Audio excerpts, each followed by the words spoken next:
प्रत्येक वर्ष 16 सितंबर को ओजोन परत की सुरक्षा के प्रति लोगों को जागरूक करने के लिए विश्व ओजोन दिवस मनाया जाता है।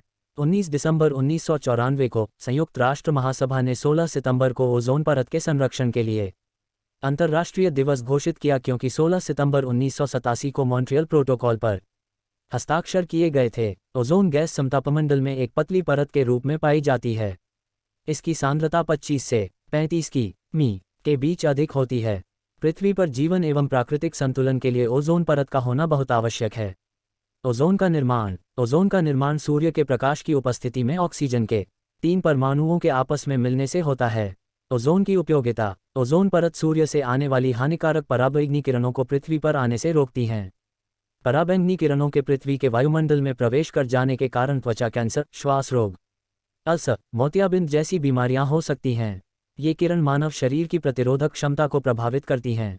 ओजोन परत में ह्रास। वर्ष 1985 में वैज्ञानिकों ने पता लगाया कि अंटार्कटिका महाद्वीप के ऊपर ओजोन परत में बड़ा छिद्र हो गया है और ये लगातार बढ़ रहा है।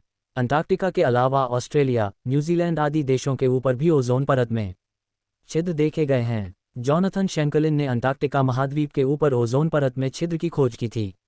ओजोन गैस का मापन डाबसन इकाई के द्वारा किया जाता है। ओजोन परत के संरक्षण के लिए किए गए प्रयास।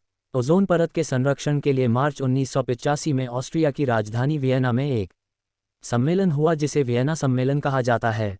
वियना सम्मेलन में ओजोन क्षरण से संबंधित अनुसंधान पर अंतर सरकारी सहयोग, ओजोन परत का निरीक्षण, CFC की निगरानी और सूचनाओं के आदान प्रदान से संबंधित मुद्दों पर चर्चा हुई। मॉन्ट्रियल प्रोटोकॉल -1987 में हस्ताक्षरित यह समझौता 1989 में लागू हुआ। इसका उद्देश्य ओजोन परत को नुकसान पहुंचाने वाले रासायनिक पदार्थों के उत्पादन एवं उपभोग दोनों में कमी लाना है।